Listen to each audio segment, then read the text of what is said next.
یک چیز دیگر رو میخوایم خدمتتان عرض بکنم که خود گردانندگان جهان، کسایی که در مثلثی برمودا زندگی میکنه، از نقطه نظر تکنولوژی 700 سال تا 1000 سال تکنولوژی را که ما شما استفاده میکنیم اونا پیش هستن، که همین مشابه پرنده‌ای که هستن اون تکنولوژی اونا تقسیم میکنن. همین تکنولوژی میآید که مثلا ایلان ماسک تکنولوژی، هر روز تکنولوژی جدیده میتن برش که او میگه اینا و ساختم میگه. یعنی شما فکر بکنید که این صدها سال تکنولوژی که ایلان ماسک میکشه صدها سال در بر میگیره که توسط یک تحقیق نرمالی را انجام بدی و به دست پیدا بکنی. خب بنان آمدیم سر مسائل تکنولوژی فعلا هوش مصنوعی به سرعت در حال به حساب توزیع کردن هستند. خب اما مدرن‌ترین تکنولوژی جهان فعلا هوش مصنوعی است که آمده روان است به جهان. از یک طرف دارن نفوذ کم میکنن، از یک طرف هوش مصنوعی و ربات میآید و این خودش نیروی کار است، یعنی بسیار شغل از پیش مردم میگیره. مثلا بسیار تعلیل ها و تجزیه ها را، بسیار مثلا مسائل کتاب نوشته کردن، بسیار مسائل را مثلا امیال یازده تکنولوژی انجام میده. درست؟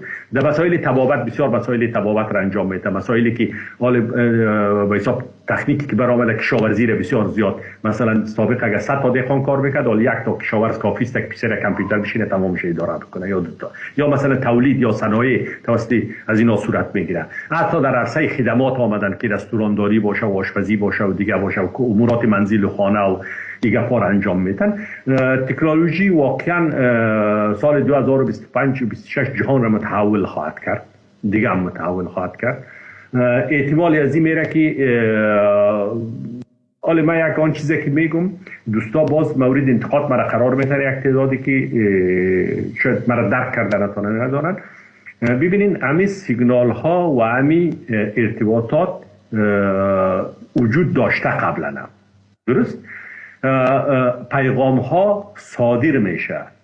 جهان مکمل از انرژی تشکیل شده است.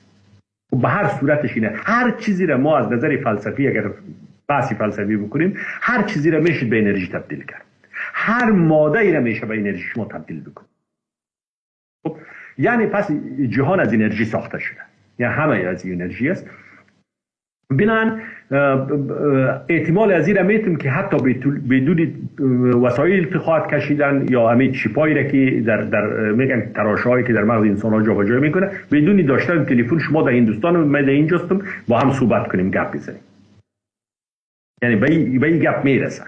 یگان وقت من میگم که یگان چیز بله یگان وقت یعنی من اسم شما را بیارم، ذهن ما مستقیم با ذهن شما وصل شود و ما بتونیم صحبت خود بکنیم، حل فصل بکنیم، مشکلات حل بکنیم و یا به قضایا بیافزاییم، مشکلات سیاسی را حل بکنیم دیگه. دلیلا دقیقا حرف شما این را میرسانه که یعنی انسان کاملا عاطل و باطل و بیکاره میشه، فقط یک تراشی مغزی میتونه تمام کار از این انجام بده. حالا شما مثلا به یاد گرفتن قدر لیسانس ضرورت ندارین دیگه. امو خودش برتان چی میکنه؟ اصلا مغز انسان بزرگترین کامپیوتر جهان است، ولی ما 5% مغز استفاده میکنیم.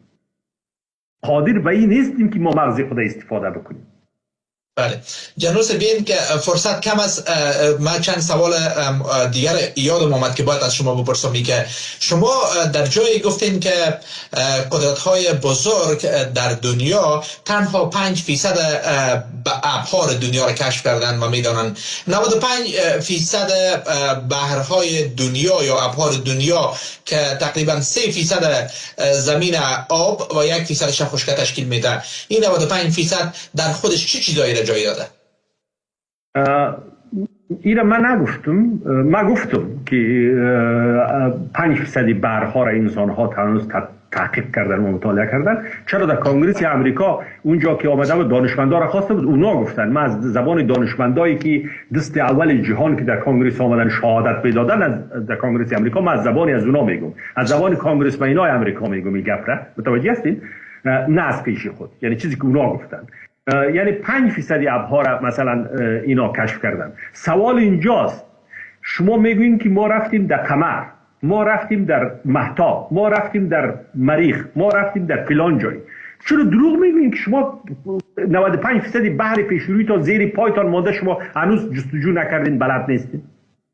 سوال من اینجاست که از این دانشمندا و از این ابرقدرت‌ها، اینا ابرقدرت‌ها دروغ میگن. ببینید یک طرف میگن که ما این جهان تسخیر کردیم، جهان تسخیر کردیم، میریم که در مریخ و مشتری و مهتاب پای ماندیم در مهتاب. از دیگه طرف میگن دانشمنداش میاد شهادت میده که ما 95% آب هنوز بلد نیستیم که چی هست زیر ازی. از یک طرف میگن ما تمام جهان تسخیر کردیم، از دیگه طرف میگن که مشقابای پرنده زیر بحر میآید، پرواز میکنه، بالای سر محمد در نیوجرسی میگرده. چه گپای متضاد است.